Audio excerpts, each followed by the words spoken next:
Boa noite, seja bem-vindo, seja bem-vinda a mais um episódio aqui no Papo de Físio, que acontece todas as terças e quintas-feiras, às 7 horas, em que eu ajudo você a conseguir trabalhar na UTI com segurança, independente da sua experiência. Então, toda terça e quinta a gente tem esse encontro aqui no Papo de Físio, com o dia a dia real do que acontece dentro da UTI. O tema do nosso encontro de hoje é bem importante e gera muita dúvida, que é entender os sons pulmonares que a gente escuta quando está avaliando e atendendo o paciente. Então, já aconteceu com você de você colocar o esteto no seu paciente e você nem ao menos entender aquele barulho que você está escutando? O que é isso? Será que é ronco? Será que é estertor? Será que é estertor subcrepitante, crepitante? O que aquele barulho significa? Então isso gera muita dúvida quando a gente está começando e quando a gente não tem ainda aquela coisa de todo dia estar na UTI. Então não tem jeito.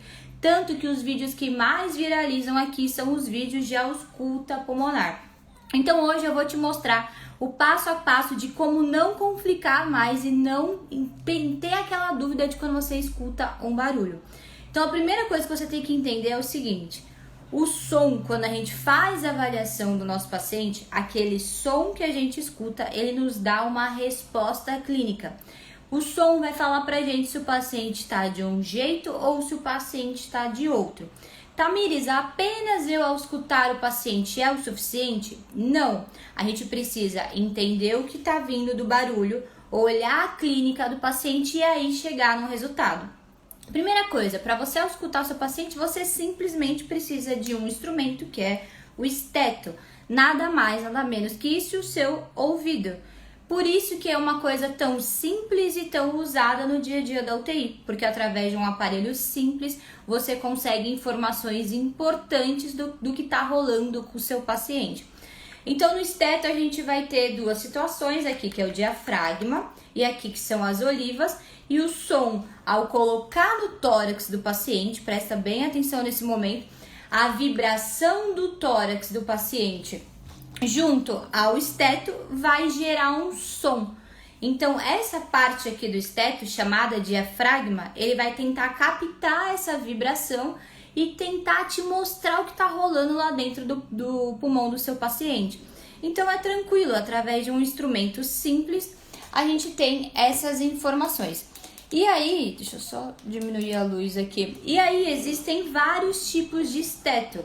Tamires, com qualquer esteto eu consigo entender o som do paciente? Sim, só que alguns estetos você tem que se concentrar um pouquinho mais, porque essa parte do diafragma parece que não capta tão bem o barulho quanto outros, os nossos tão sonhados litmas, né? Que são os estetos aí um pouquinho mais caros. Então o som de alguns estetos mais sofisticados te dão mais essa sensação de percepção. Mas uma vez que seu ouvido está treinado, tanto faz qual esteto você usar, você vai entender. Então, por isso que a ausculta ela é tão rica, porque através de um aparelho simples, você tem informações importantes do paciente. A ausculta pulmonar deve ser feita toda vez que você vai avaliar um paciente, porque o paciente pode apresentar um barulho agora e depois do seu atendimento ele apresenta outro barulho ou espera-se que não tenha nenhum barulho. Então não tem problema você auscultar o seu paciente várias vezes durante o seu atendimento. A ausculta quando vai avaliar, depois a ausculta no final, não tem problema. Quanto mais informação você tiver, mais certo você vai no tratamento do paciente. E aí acontece um erro bem importante que te impede de entender os sons direito. O primeiro erro é você auscultar o seu paciente de qualquer jeito. Já aconteceu com você ou você já viu alguém auscultando assim, ó? Coloca aqui, daí coloca atrás, daí coloca na frente, ou o paciente fica conversando. Já aconteceu de ou no estágio ou durante algum plantão você vê alguém fazendo assim? E aí que a gente, auscultando errado, automaticamente o som que tiver lá dentro vai vir errado, vai vir sem aquela percepção. Então, para você auscultar e ter certeza do que você está ouvindo do paciente, você tem que auscultar da maneira certa. Qual é a maneira certa? você tem que auscultar sempre de cima para baixo, do ápice para a base e sempre bilateral, porque aí você vai comparar o som de um lado do pulmão com o som do outro lado do pulmão. Você precisa ter essa comparação. Então você vai realizar sempre do ápice para a base, um lado, o outro lado, vai descendo um lado, um outro lado, vai descendo até chegar lá nos seios, né? Costofrênico, cardiofrênico, aqui e aqui, no finalzinho da anatomia do pulmão. Então não adianta você auscultar assim, porque você não vai lembrar se o som da direita e da esquerda, que som que estava em qual lugar. Então, ausculte sempre de forma uniforme, de um lado, depois do outro, na mesma direção. De um lado, depois do outro, na mesma direção. Tanto na frente quanto atrás, na parte anterior e na parte posterior do seu paciente. Outro erro que já vai te baralhar todo na questão dos sons é o seguinte: a gente precisa pedir para o paciente inspirar e expirar. Não adianta você escutar o som ao escutar somente na ins. Alguns ruídos adventícios, que é o que a gente vai conversar, aparecem na expiração. Então, primeira coisa, se o seu paciente está assim, igual eu estou agora, conversando, você vai ter que pedir para ele fazer uma ins e pedir para ele fazer a ex, para você tentar identificar se o barulho está na ins ou na ex.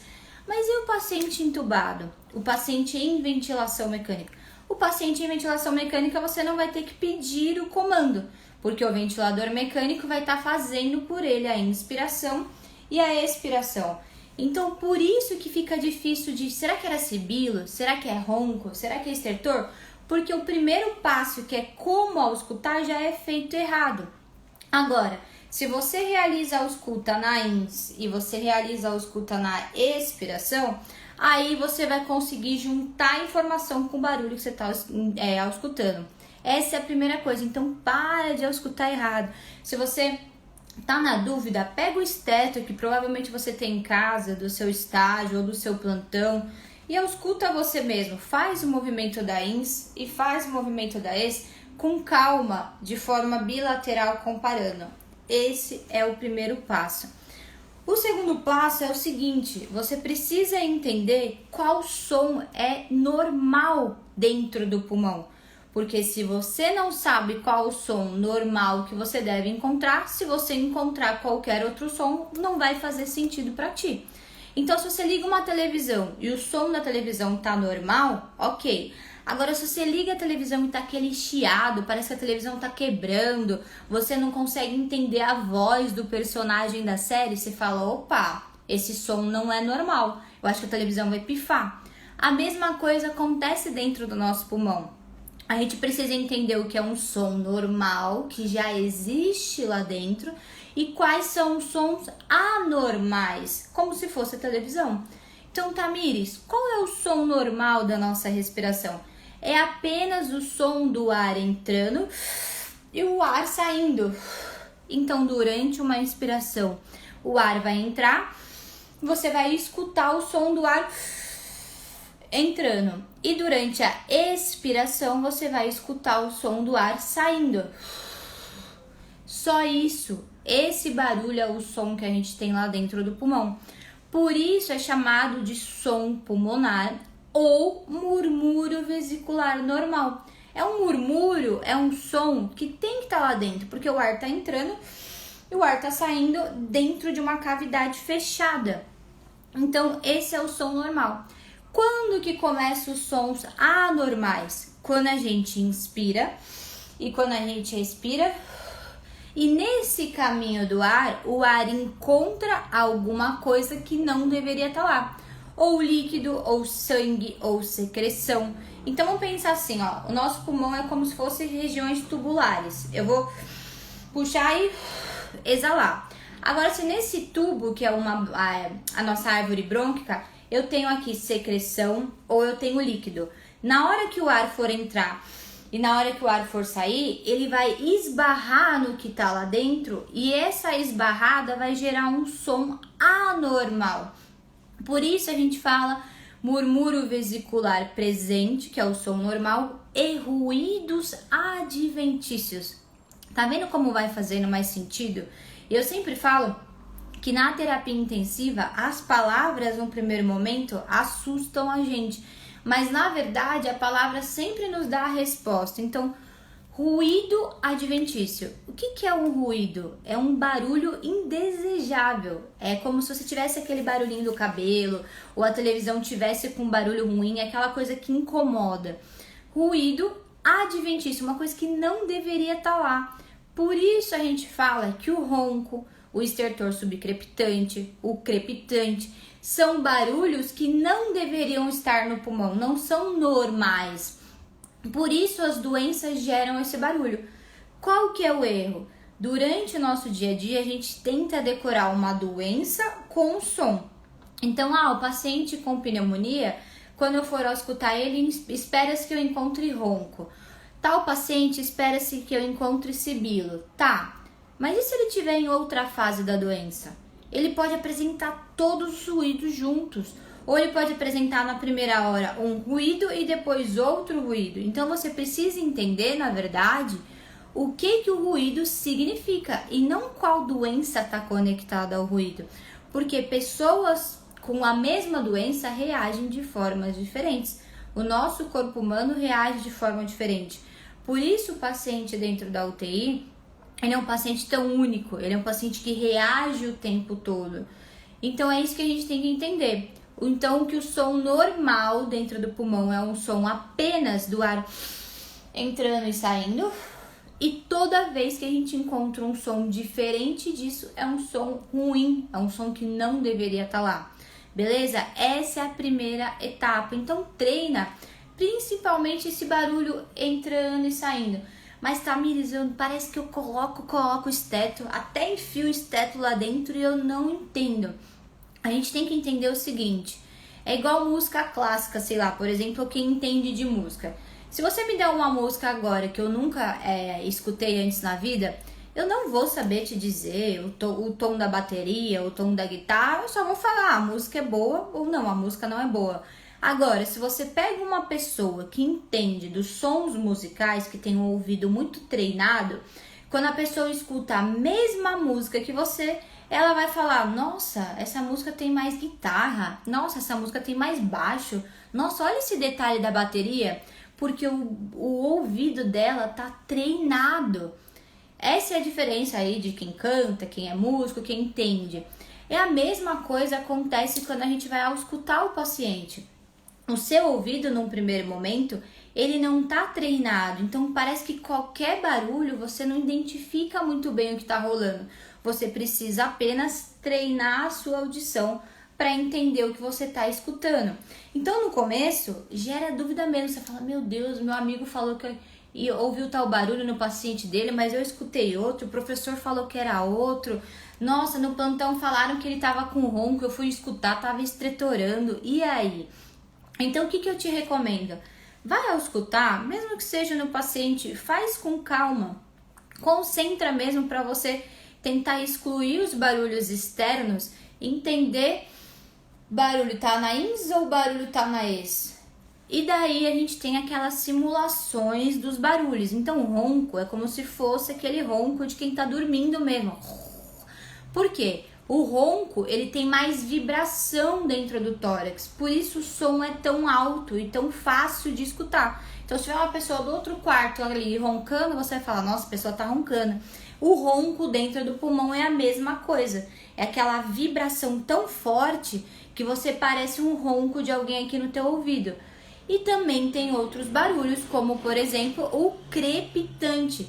A gente sempre fala que o crepitante parece a sensação de você pegar o seu cabelo e fazer essa sensação assim, ó, esse barulho perto do seu ouvido.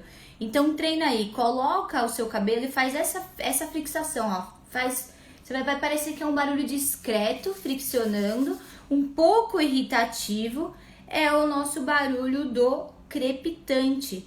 E o subcrepitante? A gente faz aquela simulação como se fosse várias bolhas estourando. Sabe quando você compra algo novo e você tem aquela vontade de ficar estourando no plástico bolha? O som é parecido com aquilo. Então você consegue, opa, calma, é aquele som de bolha estourando, é subcrepitante. É o som do ronco, ele é o ronco. ele é um barulho mais fininho, mais discreto, mais agudo, então é estertor crepitante. Então, primeiro você precisa estar muito concentrado para entender o som. Aí a gente vai para a segunda etapa, que é entender, beleza, identifiquei o som, o que aquele som está representando. Essa é a coisa mais difícil, você primeiro entender o som, pensar o que está rolando com o paciente e fazer essa conexão para você atender ele. Porque dependendo do som que você encontrar, vai mudar totalmente a tua conduta. O que acontece? Na nossa via aérea aqui, né, a gente tem áreas maiores e áreas menores. Por exemplo, o ronco, quando é em áreas maiores, o som quase que toma conta do peito, do tórax. Agora, sons pulmonares mais delicados em áreas mais afastadas assim da árvore bronca é um som mais delicado. É como se fosse aquela parte da música que não é todo mundo que escuta, só quem tem um ouvido muito bom. Então treina o seu ouvido, tenha calma, se não escutou, vai lá e escuta de novo, até você entender de forma clara aquele barulho. Ninguém nasce entendendo isso. A não ser uma pessoa que já tem uma condição auditiva assim muito ligada. Agora, se você estiver andando na rua, mexendo no celular e alguém der uma buzinada muito forte, você vai se assustar com a buzina. Agora, se você estiver andando na rua distraído e derem uma buzinada, um carro passar, e der uma buzinada muito discreta, você nem vai perceber que teve buzina. Então, para o seu cérebro entender o que você está escutando, você tem que, no começo, concentrar até que aquilo se torne muito automático, e você pega o pior esteto do mundo, identifique, você pega o melhor esteto do mundo e também identifique. Então isso é importante. Qual é o problema quando você erra a escuta pulmonar do seu paciente? Alguns sons anormais representam secreção. Então, por exemplo, o ronco, que é aquele barulho horrível, ele representa secreção. Então, seu paciente está secretivo, né? E o que a gente precisa fazer? Precisa que ele melhore essa higiene brônquica, ou tossindo, ou aspirando. Ele precisa melhorar essa higiene, sair aquela secreção. E ao contrário, o estertor subcrepitante, que são as bolinhas estourando, elas representam líquido, não é mais secreção. Ela representa um líquido dentro de um lugar. Que lugar que é esse? Dentro do alvéolo, que são aqueles saquinhos que fazem a troca gasosa, então é líquido. E o crepitante? O crepitante pode ser várias coisas, pode ser também líquido, que você não sabe se é sangue, se é somente edema.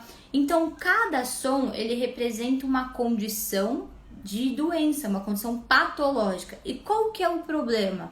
O problema é que se você achar que seu paciente está com ronco, está cheio de secreção, e você aspirar, por exemplo, o paciente entubado, tudo bem. Agora, se o paciente tiver com líquido, ou por exemplo, em edema agudo ou em broncoespasmo, que o brônquio dele tá assim, ó, irritativo, contraindo em pleno broncoespasmo, e você realizar a aspiração, passar a sonda num brônquio que tá assim contraindo, seu paciente vai piorar. Então, esse é o problema. O subcrepitante, que são as bolinhas, ok, é líquido, talvez não tenha tanto dano para o paciente. Agora tem uma ausculta pulmonar que é perigosa, que é o nosso paciente que está em broncoespasmo, que está sibilando. Quase que esse barulho da minha voz, que normalmente eu tenho um som aqui mais audível por conta, sei lá, acho que de bronquite quando eu era criança. Sabe aquele barulho? Aquele barulho como se fosse o gatinho miando, né? Eu lembro que quando eu era criança e tinha muita bronquite, minha mãe falava: Tamires, está escutando o gatinho? Porque às vezes a sensação da bronquite era tão forte, que quem estivesse lá na esquina ouvia, parecia que eu tinha... Minha mãe falava: tá escutando o gatinho? Se você for correr muito, brincar... E se ela falava, né, eu era pequenininha, ela falava: se você escutar que o gatinho tá miando muito, vem pra casa e me chama. Exemplo, tava lá embaixo brincando com as crianças, começava a correr... Tinha alguma coisa, alguma sensação de broncoespasmo, ouvia aquele... Eu falava: mãe, o gatinho tá miando. E claramente a condição de broncoespasmo piorava. Então aquele barulho de... que parece, né, entre aspas, um gatinho miando, esse barulho é preocupante pra gente. Porque esse barulho representa que o pulmão está em broncoespasmo. Então o pulmão do seu paciente está assim, ó, contraindo. O broncoespasmo é quando a parte brônquica, né, toda a parte de músculo que tá lá, que é músculo liso, começa a contrair. Por isso que quando a gente tá com bronquite, por exemplo, a gente toma um corticóide, um xarope de dexametasona, ou a gente faz inalação, melhora o chiado, porque daí aquele músculo que tá assim contraindo do pulmão, ele para de contrair, é dilatado. Então, se ele tá contraído, ele precisa ser dilatado. E aí o som some. Esse que é o problema se você erra a escuta do seu paciente. Deve até pensar, nossa, mas, poxa, é só um barulho, né? É só um barulho, tudo bem. O problema é que se o seu paciente estiver em broncoespasmo, principalmente os pacientes intubados, os pacientes no ventilador mecânico, tiver com o músculo desse jeito e o físio for lá, você for lá, não, vou aspirar porque todo paciente entubado tem que ser aspirado. Tem essa coisa errada na cabeça, né? Essa coisa que já vem pronta na cabeça errada. Na hora que você colocar a sonda e seu paciente não tiver secreção, ele vai piorar na sua frente. Ele vai começar a fazer uso de musculatura que ele não estava usando. Ele começa a desaturar, o monitor começa saturando e você fala, ué, mas não tô entendendo. Porque ele começa a contrair mais. Então vamos pensar que o broncoespasmo dele tava assim, ó. Ok, o médico vai lá, coloca um corticoide, melhora a medicação, faz várias coisas pro brônquio não ficar assim. Tá até assim, ó. Daí você vai lá, coloca a sonda, o brônquio começa a fazer isso, ó. Daí o paciente começa a desaturar. Porque pensa assim, ó, a gente precisa de um calibre pro ar entrar e pro ar sair, como se fosse um canudo. Agora, se esse canudo tá muito estreito, que é o que acontece no broncoespasmo, é até mais difícil, ó. Ó, se eu fosse assoprar. Olha a força que eu faço na bochecha. É mais difícil, porque o calibre tá mais difícil. É isso que acontece com o broncoespasmo. E aí gera um problemão, porque seu paciente vai começar a entrar em agonia. Se o seu paciente estiver entubado, não vai ter tanta coisa assim que você vai poder fazer por ele. Daí esse paciente vai precisar receber mais medicação. Então, a medicação que resolve o broncoespasmo para poder abrir o que está contraindo. E daí gera uma situação extremamente de agonia, porque você fala, nossa, mas ele não estava assim. E aí o paciente começa a ficar meio roxo, meio cianótico, tudo começa a apitar, e daí você fala, meu Deus do céu, vou matar alguém, o que tá acontecendo? Então tá vendo como uma coisa simples que a gente tem, todo mundo na vida já teve em algum momento um esteto, ou na época da faculdade, ou na época da pós, ou em algum momento na vida você já viu um esteto na sua frente. Como que uma informação nos traz tantas coisas? Por isso que a escuta, ela é realizada durante todos os atendimentos e não somente por a gente. Ela também é realizada pelo médico, pela enfermeira, por várias pessoas diferentes, para que a todo momento seja feita a conduta certa do paciente. A gente tem que pensar que o paciente na UTI, ele é um paciente que ele não tem muita chance da gente ficar errando com ele. Quanto mais um profissional erra, seja o médico, seja o físico, seja o enfermeiro, aquilo vai custando tempo de vida para ele. Então, às vezes, uma informação como essa é importante, né? É importante para que você evolua. Por isso, existem as siglas, que são siglas universais, que independente se for você recém-formado, se você já está formado, se for um médico, todo mundo usa as mesmas siglas para entender o que está rolando com o paciente. Tamires, eu não sei as siglas. Nossa, eu detesto sigla. Parece que eu vejo a sigla e eu me confundo. Então escreve por inteiro. Paciente com som pulmonar presente, com estertor subcrepitante, blá blá blá, não tem problema. E aí tem um segundo erro.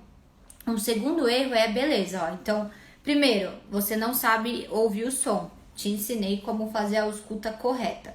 Segundo, você identificou, então, esse barulho é ronco, ok.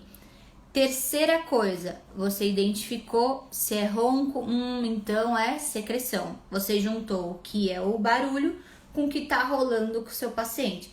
E aí vem a quarta coisa, que é você falar em qual área pulmonar tá aquele barulho. Porque não é porque você escutou um barulho que vai estar no peito todo do seu paciente, no tórax todo. Pode ser que aquele ruído esteja pontuado numa região. Isso é tão legal, faz tanto sentido, que aí quando você for ouvir um raio-x, por exemplo, você fala, nossa, aquela área pulmonar mesmo estava diferente no raio-x. E tá me apresentando uma condição na ausculta diferente. Então, por exemplo, você acabou de pegar meu raio-x aqui, né? Com meu tórax, e você viu no raio-x que essa região estava branca, estava opaca. Então, nossa, tava lá, você fala, será que é uma atelectasia? Será que é um derrame pleural? O que será que é? Mas você viu que você não entende ainda tanto de raio-x como gostaria e tá um borrado branco lá. Ok, daí você vai decorar que o borrado branco tá lá na região direita, na região de base ou ápice? De base direita. Beleza, você viu o exame do seu paciente antes de atender ele. Daí você vai lá auscultar, você vai lá me auscultar. Tô entubada, você me ausculta bonitinho aqui em cima. E quando você chega aqui, no que você achou no raio-x, você fala, nossa, tá um barulho diferente. Não tá nenhum ruído, mas parece que o som desse lado tá mais alto. E aqui é como se não tivesse som. E aí você confirma que aqui tá com ausência de som, porque de repente eu tô com uma atelectasia ou um derrame pleural. Então você fala, nossa, olha como faz sentido. Aquela alteração no raio-x era desse lado do pulmão. Então a quarta coisa é você identificar qual região está com aquele barulho e colocar isso em prontuário. Então, beleza. O som que você encontrou tá no ápice, direita ou esquerda? Tá na base, direita ou esquerda? Ou a gente até pode falar como fração, dividindo o pulmão aqui em 3, em 1, 2 e 3, e falar então, com o estertor subcrepitante em 1/3 do pulmão, daí você entende que é aqui, em 2/3 do pulmão, é aqui e mais aqui, ou no pulmão todo. Então, esses são os 4 passos. Você até deve estar pensando assim, ah, mas é fácil, depois que você atende um monte de paciente, fica normal, uma hora o ouvido dá conta. Difícil pra mim agora que tô começando, ainda nem pisei na UTI, tô me preparando ainda devagarzinho. A verdade é que não. Se você for dar seu plantão e você não saber na teoria o que aquele barulho representa, meu amigo, você pode atender 1000 pacientes, você vai continuar fazendo os mesmos erros. Agora, poxa, eu não sou como eu sou inseguro na UTI, parece que eu piso aqui, meu coração acelera, começa a suar, dá um medo de alguma coisa errada acontecer, dá um medo do paciente ir a óbito, dá um medo de me chamarem, Deus me livre, será que vão me chamar? Mas você sabe a teoria. E daí você vai lá ao escutar o paciente, você pode até ter dificuldade de falar um pouquinho a mais ali tentando entender o som. Mas se você sabe na teoria o que cada som representa, você fala, nossa, faz sentido. Encontrei um monte de ronco em tal paciente e na hora que eu vi que aspiraram ele, veio muita quantidade de secreção. Opa, tá vendo como vai batendo as informações? Ou, nossa, aquele paciente, eu vi que o fisio que atendeu ele antes estava sibilando muito. E você viu que o médico mudou a medicação dele, porque estava com muito broncoespasmo, estava saturando toda hora. E até isso te dá mais autonomia para conversar com a equipe, conversar com o médico. Então, é uma coisa que também muita gente fala, nossa, mas eu tenho dificuldade de falar com o médico, eu tenho dificuldade de falar com o enfermeiro. Tá, mas como que você tá indo falar? Será que a gente fala no sentido, encontrei uma mancha lá no pulmão, eu ouvi um barulho, qual barulho? Né? Eu sempre falava, beleza, você escutou algum barulho, mas qual? Para um estudante, para um outro físico, qual barulho? Tem que ser um barulho, se você me fala assim, Tamires, eu auscultei o paciente João do leito 1 e no ápice eu auscultei um monte de ronco. Eu tenho que ir no ápice e escutar o mesmo barulho, desde que ele não passe por nenhum procedimento, claro. Então, se você acabar de colocar e depois eu colocar, a gente tem que entender o mesmo barulho naquele mesmo momento do paciente.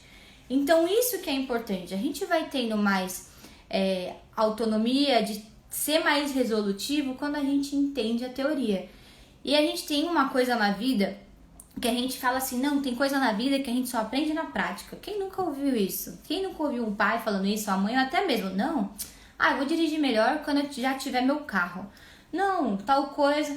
Cara, você pode nunca ter dirigido na vida, mas se você sabe as regras básicas, que você tem que dar a bendita seta quando você for virar, você não vai ter tanto risco de sofrer um acidente. Agora, você pode estar dirigindo há 10 anos, ter sua carta há 10 anos. Se você continua virando sem dar a seta, as chances são que você é um ruim motorista. Então tem coisa, a gente tem que parar de achar que tudo vem com a prática. E vamos pensar nessa analogia do trânsito e do paciente. Tanto no trânsito quanto no paciente podem ter riscos muito grandes. Porque se você vira uma esquina muito perigosa, esquece de dar seta e alguém não vê, você vai lá e se acidenta, beleza? E na UTI, se você erra, aquilo custa muito caro para a vida do paciente. Então na UTI não é um jogo de acertos e erros, o que eu acho, o que você acha, o que o médico acha.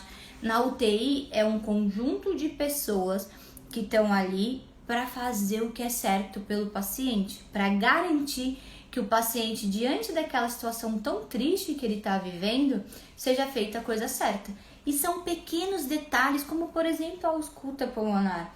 Isso que é legal. E aí você vai começar a juntar as informações, vai começar a observar mais o que está rolando com o paciente. Então, a gente tem que parar disso de querer achar que as coisas só vêm com a prática. Sem a teoria, gente, sem esse tripé de ter a teoria antes, não adianta. Tem que ter essas duas informações juntas. E aí, me contem, ficou mais claro? A Vivi, queridíssima do Simplificando, mandou. No caso de atelectasia, escreve ausência de som pulmonar ou murmúrio vesicular? Ótima dúvida. Como que a gente escreve no prontuário o que a gente auscultou? Primeiro, a gente sempre tem que falar do som normal. E existem duas siglas para confundir a cabeça da gente, né? Duas siglas universais. Você pode colocar SP+, que é som pulmonar presente, o mais de presente, ou você pode colocar murmúrio vesicular presente.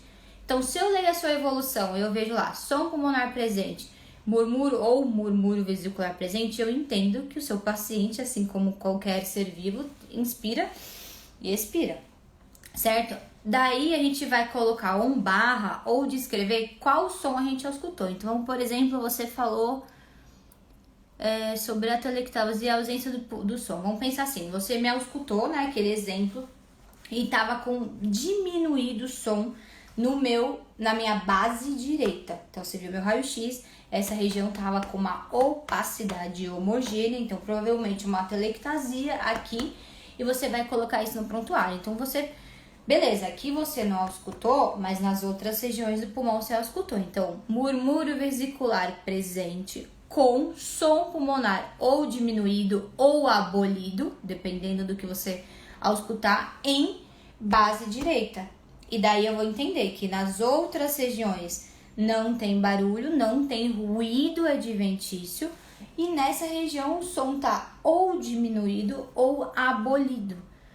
Então, primeiro você coloca o que é normal, murmúrio vesicular ou som pulmonar presente. Todos têm, a não ser que a gente entre em óbito, porque o som entra e sai.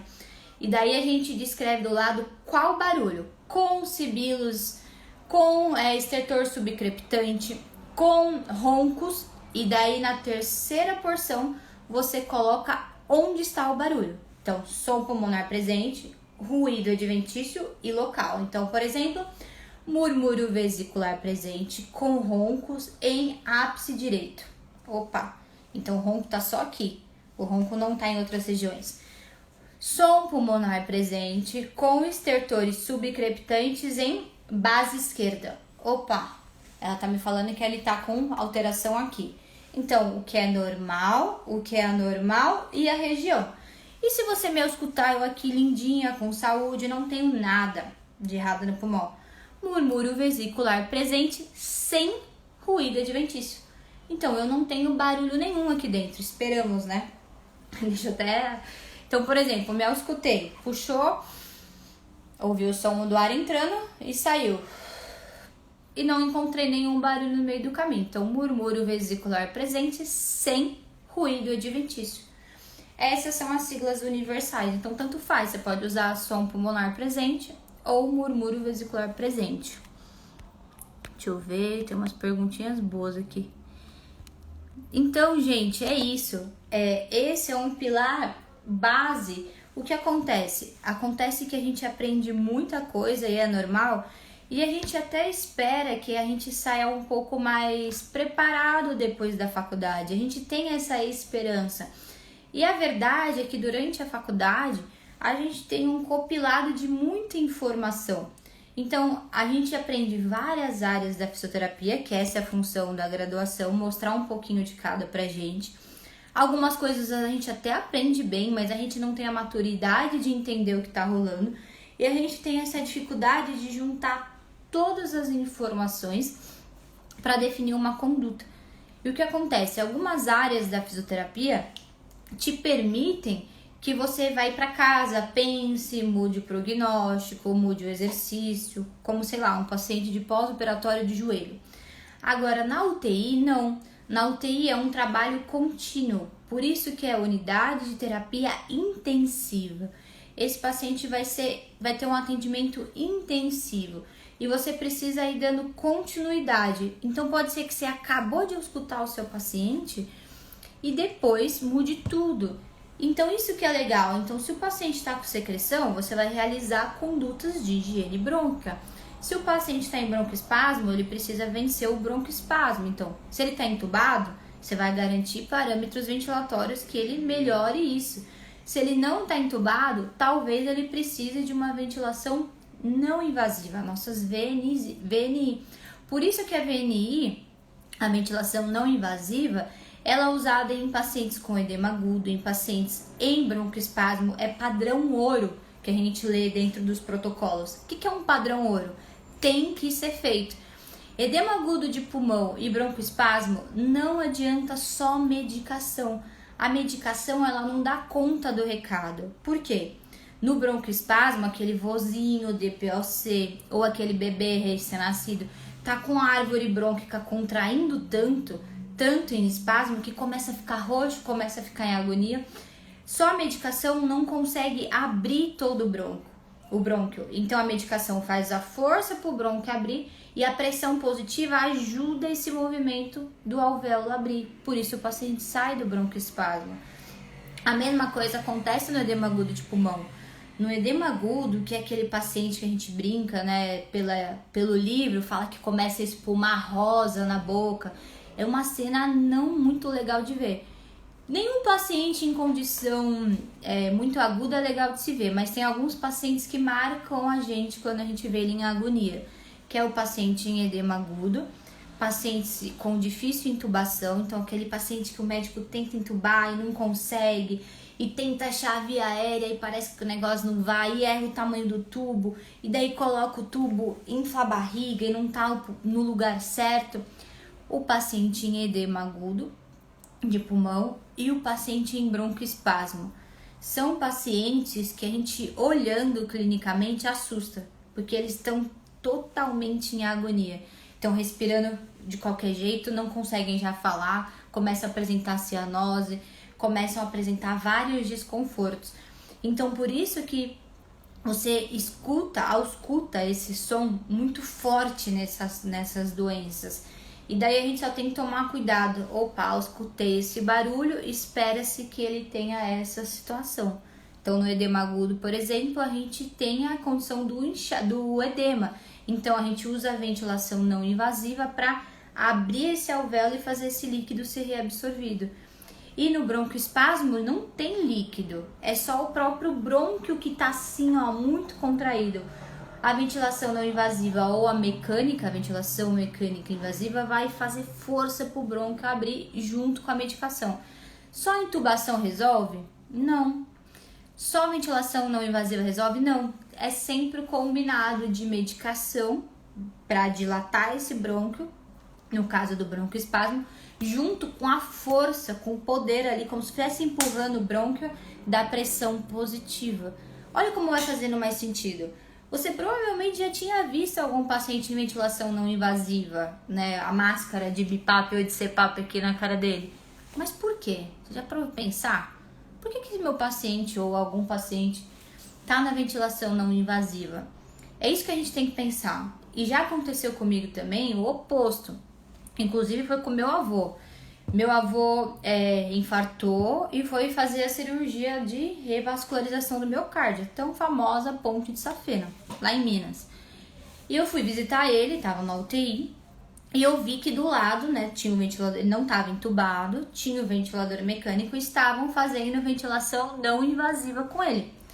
Eu ainda falei, vô, quantas vezes por dia o senhor tá fazendo a máscara, né? Porque ele é leigo. Ah, tô fazendo 3 vezes por dia a máscara. Eu, como que é a máscara? É forte? É fraca? Não, a máscara é forte, porque é o ar, né, que joga do BiPAP ou do CPAP na cara do paciente. Ah, legal, mas o senhor tá sentindo falta de ar? Não. Nenhum momento do dia o senhor sente falta de ar? Quando vai tomar banho na cama, quando vai comer, quando vai conversar? Ele falou, não senti falta de ar hoje o dia inteiro. Daí eu olhei o monitor dele atrás dele, ele não tava desaturando, tava em ar ambiente, assim, conversando igual a gente, sem nada. Daí eu chamei a enfermeira e falei, queria saber, né, eu que vim visitar o meu avô, queria saber algumas informações, minha família tá um pouco apreensiva, eu sou da área da saúde, queria pegar algumas informações para tranquilizar a minha família. Não sou daqui, sou de São Paulo, vim até aqui para vê-lo. Ah, tá bom, ele teve falta de ar durante o dia? Não.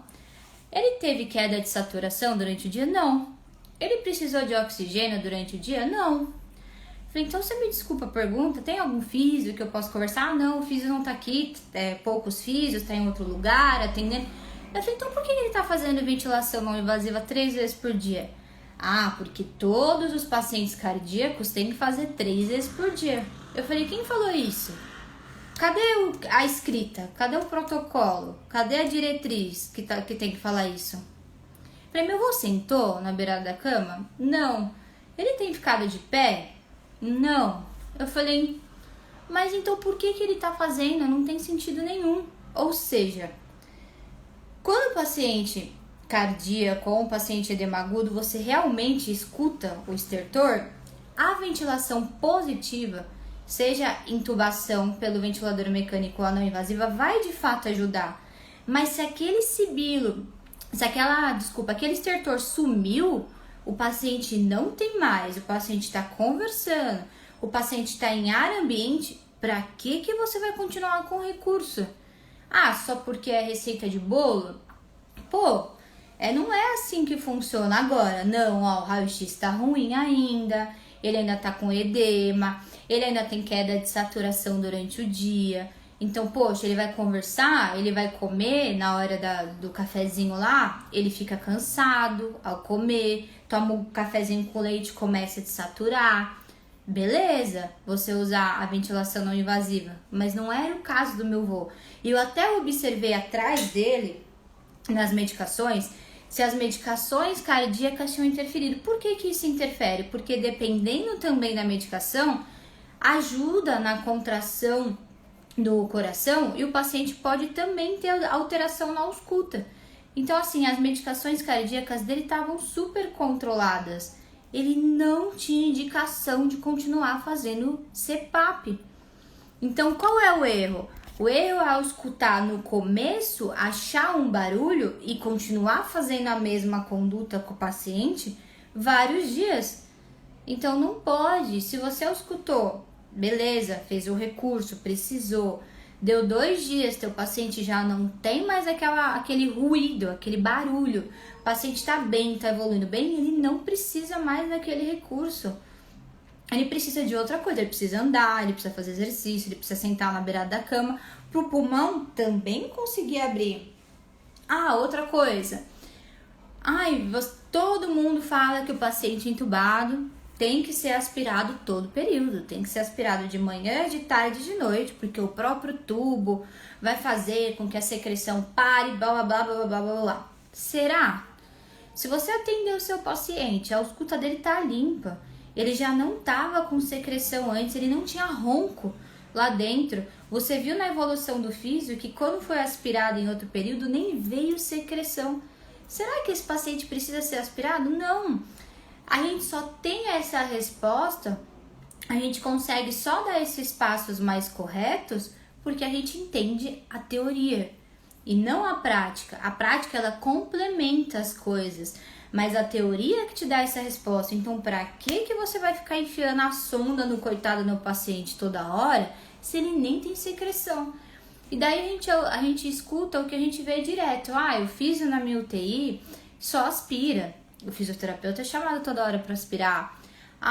O médico não escuta o físio. Tá bom, mas e aí? Como que está sendo conduzido esses pacientes? Então, cuidado. Essas informações, elas vão vindo quanto mais a gente estuda. Ela não vai vir com a prática. Você pode cometer os mesmos erros por 15 anos dentro da UTI. Elas só vão vir com teoria. Então, você pode ser recém-formado ou ter já 10 anos de formação e não ter pisado numa UTI nos últimos 5 anos. Nossa, Tamires, eu nunca tive nem a oportunidade de mexer num ventilador mecânico. Durante o meu estágio não deixaram. Putz, pandemia então, né? Quem não era da UTI não podia nem encostar na máquina. Beleza, você pode estar longe desse universo. Mas se você sabe a teoria, quando chegar a hora de você fazer o seu papel, você vai acertar. Você não vai errar. Pode ser que até seja um pouquinho mais demorado, né? Nossa, peraí, calma, o que eu tenho que fazer agora mesmo? Sabe quando você esquece, sei lá, eu não gosto de cozinhar, mas quando você tá cozinhando, você esquece um ingrediente, você fala, putz, será que eu pus sal no arroz? E agora? E será que eu vou ter que pôr sal 2 vezes? Será que não vai ficar salgado? Ou aconteceu esses dias de eu pôr lá o adoçante no café com leite e tinha esquecido que eu tinha posto adoçante, fui tomar, ficou horrível. Esse delay pode acontecer no começo. Putz, calma, o que eu escutei mesmo? Deixa eu escutar de novo. Putz, calma, o que eu tenho que fazer? Foi o ronco, então é tal coisa. Tudo bem ter esses passos devagar no começo. O que não pode é você colocar o esteto no teu paciente e não entender o barulho que você tá escutando. Isso não pode. Então treina sozinho, pega aí, fica em casa. Pô, tem alguém tossindo na tua casa? Vai lá, escuta a pessoa, né? Alguém tá resfriado? Escuta, porque só a pessoa estando com um resfriadinho leve, ela já vai ter uma alteraçãozinha discreta. E daí teu ouvido vai ficando cada vez mais treinável, certo? Esse foi o nosso encontro de hoje no Papo de Físio. Vou deixar os últimos 2 minutinhos. Se você tem alguma dúvida, manda aqui. Se agora ficou mais claro o que os sons significam para ti. E lembra desses 4 passos, né? Então, entender o que é normal, ao escutar na posição correta, identificar qual barulho você encontrou, qual posição do pulmão que tá rolando aquele barulho, para então você ter uma tomada de ação. Certo?